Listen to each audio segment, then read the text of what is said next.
अस्सलाम वालेकुम। जी आज जो हम टॉपिक डिस्कस करेंगे वो है revolutions. My name is Mohammad Junaid Rafi. I belong to department of plant breeding and genetics from university of agriculture Faisalabad. Revolutions कौन सी हैं, ये इसकी कोई एक डेफिनेशन नहीं होती कि रेवोल्यूशन आया कि क्या चीज़ है, क्योंकि हर एक चीज़ के अंदर रेवोल्यूशन डिफरेंट तरीक़ों से आती है। मिसाल के तौर पे अगर हम पॉलिटिक्स में बात करें तो उसमें भी कोई रेवोल्यूशंस आती हैं, समाजी तौर पे भी रेवोल्यूशंस आती हैं, सियासी तौर पे भी रेवोल्यूशंस आती हैं, मजहबी तौर पे भी रेवोल्यूशंस आती हैं। तो इसी तरह अगर हम प्लांट ब्रीडिंग एंड जेनेटिक्स की बात करें तो इसके अंदर भी रेवोल्यूशन आई। मुख्तलिफ अदवार के अंदर मुख्तलिफ रेवोल्यूशंस कौन सी हैं वो आती रही हैं। अगर हम रेवोल्यूशन की बात करें कि रेवोल्यूशन होती क्या चीज़ है,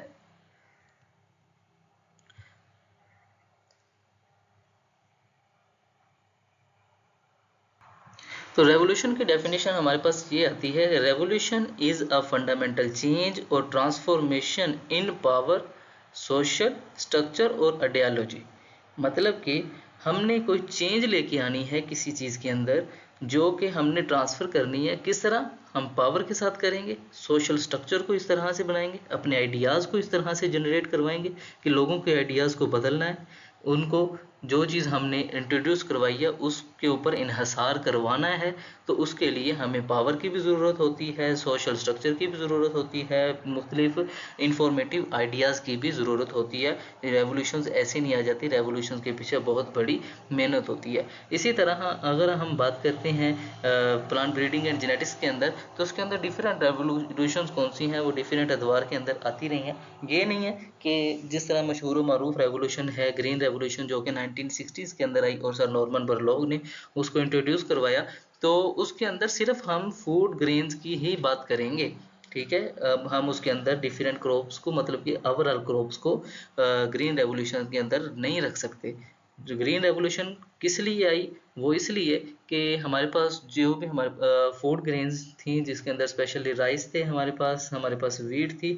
तो ये पुराने वक्तों की बात है कि तब इनके कद कौन से हैं वो बहुत ज़्यादा होते थे, इनकी हाइट ज़्यादा होती थी, लेकिन जो इनकी यील्ड है वो बहुत कम होती थी। जिस तरह के राइस के ऊपर पेनिकल आता है, उसके अलावा वेट के ऊपर स्पाइक आता है, तो इनकी जो लेंथ थी वो छोटी थी, इनके अंदर ग्रेन कम बनते थे और हाइट बहुत ज़्यादा थी। जिस तरह से दुनिया का पॉपुलेशन बढ़ रही है, इस चीज़ को मद्देनज़र रखते हुए हमें वक्त की ज़रूरत थी कि हम अपनी यील्ड को बढ़ाएं, क्योंकि दुनिया के अंदर ज़्यादातर वीट और राइस, ये चीज़ें कौन सी हैं, ज़्यादा इन्हिसार है लोगों का, तो इस चीज़ को बढ़ाने की बेहद ज़रूरत थी। जिसकी वजह से 1960s के अंदर ग्रीन रेवोल्यूशन आई और उसने बहुत अच्छा अपना रोल प्ले किया।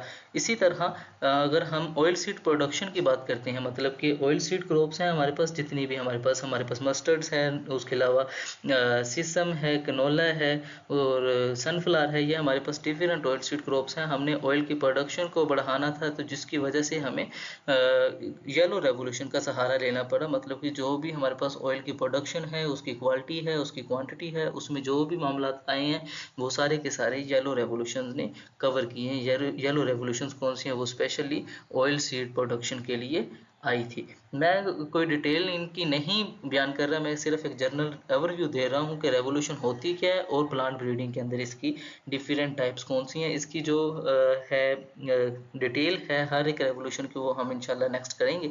लेकिन जो इसका ओवरव्यू जर्नल देने का मकसद ये था कि कम से कम पता हो। ज़्यादातर हमारे स्टूडेंट्स को यही होता है कि ग्रीन रेवोल्यूशन आई है तो उसने हर एक चीज़ में अपना बम फोड़ दिया। नहीं, ऐसी कोई बात नहीं है, वो सिर्फ फूड ग्रेन्स के लिए ही आई थी और डिफरेंट क्रॉप्स के लिए, डिफरेंट चीज़ों के लिए डिफरेंट रेवोल्यूशन कौन सी हैं वो आती रही हैं। इसी तरह वाइट रेवोल्यूशन थी जो कि मिल्क प्रोडक्शन थी, मतलब कि हमने, सीधी सी बात है कि एनिमल्स के अंदर ब्रीडिंग करवाई, हमने इस तरह के ब्रीड पैदा करवाए जिसके मिल्क प्रोडक्शन अच्छी थी, उसकी क्वालिटी अच्छी थी। तो इस तरह के हमने जो भी मामला किए, ब्रीडिंग करवाई, वो वाइट रेवोल्यूशन के अंदर आई। ग्रीन रेवोल्यूशन को मैं पहले डिस्कस कर चुका हूँ कि ये हमारे पास फूड ग्रेन के हवाले से आई थी। ब्लू रेवोल्यूशन कौन सी है, वो फिश प्रोडक्शन में आई। उसके अलावा गोल्डन रेवोल्यूशन पोटैटो प्रोडक्शन में आई, मतलब कि पोटैटोज कौन से हैं, उनका साइज़, उनके ट्यूबर, उनके जो हमारे पास नीचे बल्ब होता है, या ये चीज़ें कौन सी है, ये पोटैटो के अंदर जितनी भी हमारे पास इन्हांसमेंट आई है वो गोल्डन रेवोल्यूशन में आती है। सिल्वर रेवोल्यूशन कौन सी है, वो एग प्रोडक्शन में हमारे पास मतलब कि एग की प्रोडक्शन ज़्यादा से ज़्यादा करवाई जाए, सिर्फ देसी मुर्गे कम नहीं करते होंगे। एग की जो प्रोडक्शन है वो मतलब कि हमने जितने भी पोल्ट्री फार्म्स वगैरह बनाए हैं वो इसके नतीजे में हमारे पास बने, सिल्वर रेवोल्यूशन के नतीजे में, जिसकी वजह से हमें मीट की प्रोडक्शन कौन सी है वो भी मिली, उसके अलावा अगर एग की प्रोडक्शन कौन सी है वो भी मिली। रेड रेवोल्यूशन कौन सी है, मतलब कि रेड टोमेटो भी रेड होती हैं, मीट भी रेड होता है। इससे आप याद रख सकते हैं कि रेड रेवोल्यूशन कौन सी है, वो टोमेटोज़ के लिए और मीट प्रोडक्शन के लिए आई।